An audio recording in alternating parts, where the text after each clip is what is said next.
Arlene, welcome back. It's been a little while since we've seen you, but how excited are you for another fight week here? Super excited. It's been a long 9 months. I've been itching to get back in the cage, obviously, since my last fight. So super excited to be here finally.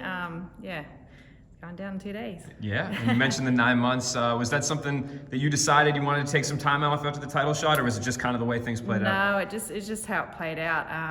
I was obviously later on in the year, and then we were just waiting for Bellator to start their shows. And it's been a good 9 months though. A lot of growth, a lot of training, and this and that. But yeah, definitely was keen to get back in there a lot earlier. But here we are, so that's all that matters. Yeah, I'm sure plenty of time to think about what could be improved, what could be changed from the last fight. I guess, what do you tack it up to, that loss? When you look back on the fight against Cyborg, I guess what's kind of your analysis and what you thought you were able to take out of it? I think I made quite a few errors on my part. First time in all of my fights I've ever shown that I've been hurt in a fight, and you definitely do not do that to someone like Cris Cyborg. So that was the biggest thing, and just a few little things where, when I was hurt, I should have circled off the cage and kept circling until I sort of recomposed my thoughts. And I also lost my aggression. I'm anger fierce. Everyone knows that I get in there and get the ball rolling straight up. But I was a little bit tactical, trying to take it into the later rounds, and unfortunately it didn't play that way. We only obviously made it to the second round. But the 9 months has given me a lot of time to work on other things, in my training. And I've just spent the last 2 months at Jackson Wink and had the best fight camp. I'm coming into this fight now in the best shape I've ever been. So not trying to dwell on the past. In hindsight, I probably should have done my fight camp there for the Cyborg fight. Unfortunately, COVID didn't allow for that and this and that, but I had a great camp for the Cyborg fight. I was ready for it. So now that I've been in there with her, I know what the level is that's expected. And that's what I'm pushing for. Trying to think off the top of my head, was the move to Jackson, is that something that you've done before, or was this? I've been there a couple of times. It's the first time I've actually done a full fight camp there. Gotcha. I was actually over there in March last year in preparation for the Cyborg fight camp.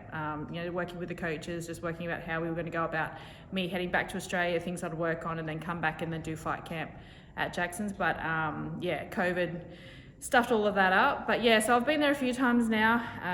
Just spent the last 8 weeks there, and it was a phenomenal experience. Had very, very high level coaching and training partners to work with. So I'm really, really excited just to showcase all of the hard work, and it was a lot of hard work. That's great. Well, obviously Jackson Wink, their coaching staff is very good at game planning. That's always been something they're known for. So do you feel like you guys have figured out Dayana Silva coming into this fight? Yeah, definitely. Well, I can't ask for it. I've got Mr. Winklejohn and Mr. Jackson in my corner, two of the most successful, accredited, accomplished coaches in the world in MMA. So they've definitely, we've worked hard over the 8 weeks. They've done a lot of, video analysis, and they've come up with a game plan. And I was lucky that, all my teammates at Jackson Wink were, became Dayana and gave me a lot of rounds. And so we're ready for whatever the sort of fight brings us, whether or not she's, going to stand and trade with me.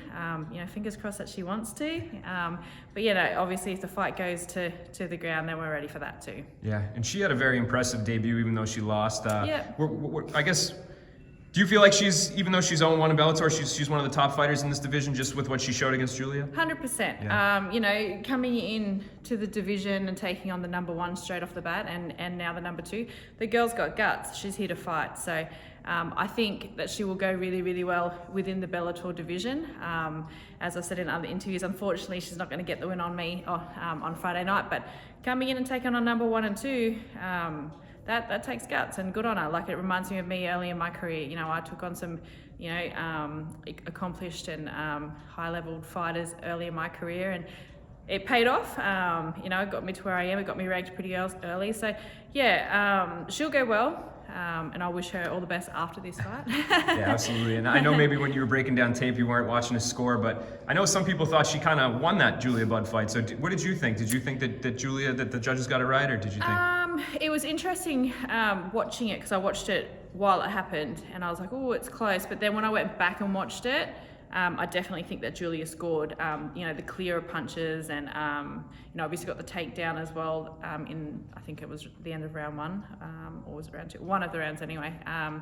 It was a super close fight. I don't personally think it was Julia's best performance, which obviously made Dayana look a little bit better than what she was. But, at the end of the day, styles make fights. So, it was a good fight to watch. Yeah, and I guess, I know you're not overlooking Dayana at all, but what's kind of the roadmap for you, do you think? Because coming off a loss to Cyborg, and there's a good chance she might be the champion when you build up to that number one contender. So do you feel like you just got to take it one step at a time, or how do you progress towards that title? Yeah, well, my last loss before Cyborg was against Julia, and that was for the title back in 2017. So yeah, my main thing now is just obviously get back in the win column. So yeah, definitely not looking past Dayana.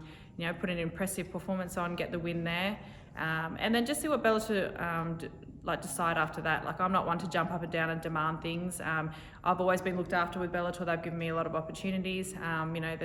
There's fights there that I want. Obviously, want the rematch with Julia Bard. I haven't had a fight with Kat Zingano. We'll work our way back up to that title. So when Bellator believe I'm ready, I know I'll be ready. And yeah, we'll just go for that. Awesome. Well, I look forward to Friday night. Appreciate the time. Awesome. Thank you very much.